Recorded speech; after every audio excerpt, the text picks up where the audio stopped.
गजब के भई गया। ऐसन दारू पियाई दादा बड़ गजब के भई गए दो। ऐसन दारू पियाई दादा बड़ गजब के भई गया। गंजा के डौकी रेंगे चेंगी दरवा के डौकी साण।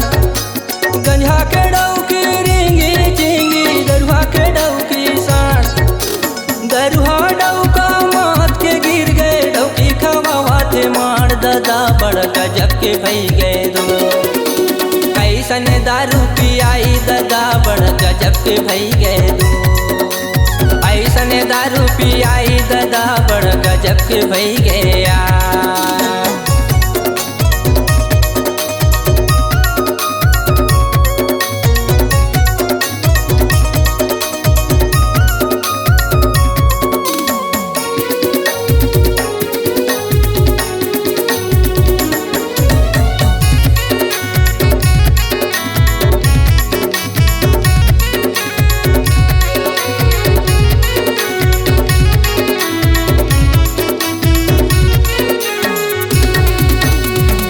भर मांगे आधी भर मांगे बोतल भर के मंगाए।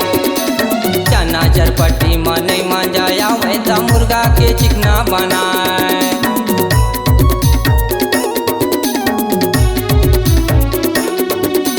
पौवा भर मांगे आधी भर मांगे बोतल भर के मंगाए। चना चरपट्टी में नहीं मजाया वैसा मुर्गा के चिकना बनाए। पाकिट के सब पैसा निकल गए। पाकिट के सब पैसा निकल गए। दरवा के मन बकाए दादा बड़ गजब के भई गया। ऐसन दारू पियाई दादा बड़ गजब के भई गए दो। ऐसन दारू पियाई दादा बड़ गजब के भई गए दो।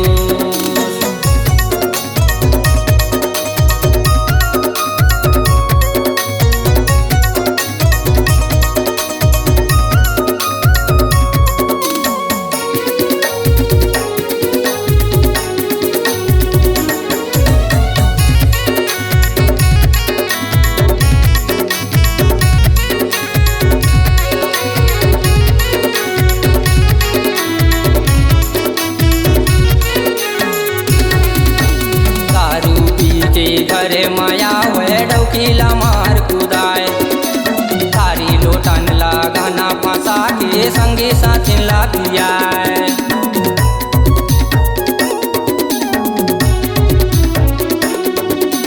दारू पी के घरे माया वे डौकीला मार कुदाए। थारी लोटन लगाना फंसा के संगे साथिन ला पियाए।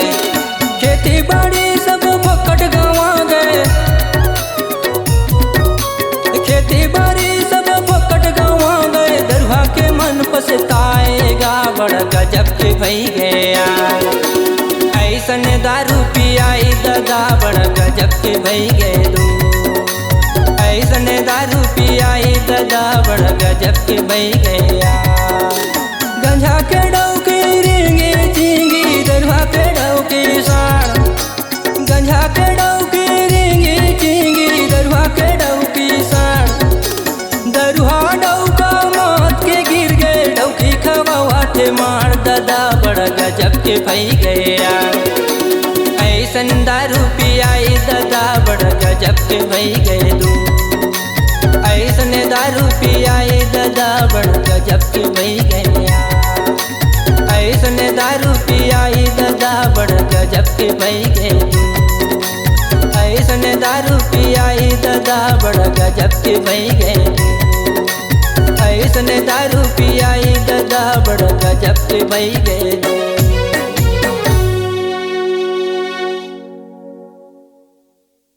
जी हाँ, हर सुर में छुपा है एक कहानी। संगीत का जहां है ये दीवानी। तो चले आइए MSR म्यूजिक बंजी में रचने अपनी नई कहानी।